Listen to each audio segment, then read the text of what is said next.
Yo, what's up, everybody? Welcome to my channel. My name is Mr. Slapside, and I'm going to be sharing my dual PC setup with you. I'm going to be breaking down the audio pretty much and showing you guys some settings.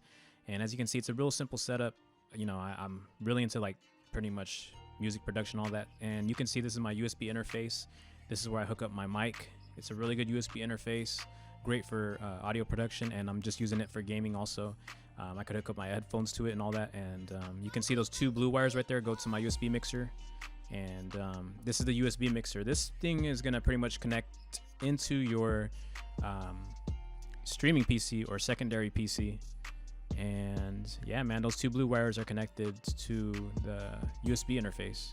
It's gonna pretty much output everything that's coming out of that USB interface. So all the, you know, game audio, the mic that I'm using right now, it's gonna go in there, and then it's gonna go into my streaming PC. This is my gaming PC. It's a little dusty right now. I'm sorry, guys. I probably should have cleaned it before I put it on YouTube and everything, because people are gonna be, you know, scrutinizing my video and be like, dude, clean it.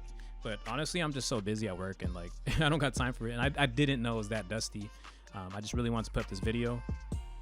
I just got off work, and you know, this is a 3070 5600X AMD, 32 gigs of memory.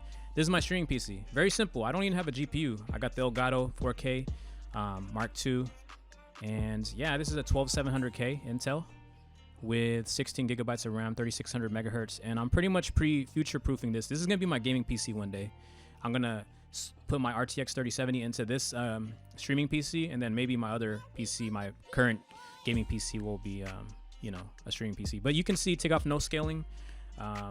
Make sure to do that, and yeah, just duplicate the displays, and yeah, man, I mean, you'll be ready to go. The reason why you gotta take off the scaling is because when you go into full screen, for some reason OBS doesn't capture it on your streaming PC, which is kind of weird. And now we're gonna break down the audio.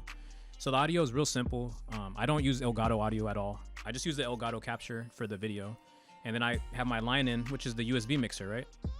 It's pretty much in there. It's USB powered. Make sure to get the new drivers too, because there is some distortion.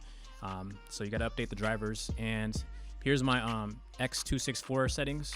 Real simple. CBR 5500 kilobytes per second. I'm gonna put up to 6000. Medium preset, high profile. Real simple stuff. And here's my recording settings. Real simple, just 9000 kilobytes. You know, we bump it up a little bit for more quality. And yeah, man, it's really simple. That's all you need, guys. With this setup, it will have a little bit of a hiss, like a little bit of sound coming from your USB audio interface into the USB mixer. So you may hear a little bit, but you know, the reason why I went this route instead of getting like a GoPro XLR is that this USB mixer is much more it's a better investment for me, because when I DJ and all that, I'm gonna take this USB mixer with me, and I'm gonna hook up all my mics and all my components and all that. So it works for me. It works really great. It's a little bit more expensive, but you are getting better quality. The USB interface alone, that's already like almost like $300, and then the USB mixer is pretty much $200. And I'm just using a Shure SM58 mic. This is a mic that rock stars use whenever they do live performances. A lot of people buy the Shure SM7B, which is a beautiful mic. You know, don't get me wrong, it's great for podcasts, great for music production. Michael Jackson actually used it for some of his soundtracks. But to be honest, man, the Shure SM58, only $100. I'm using it right now. That sounds pretty good, right, guys? So yeah, man, you guys take it easy.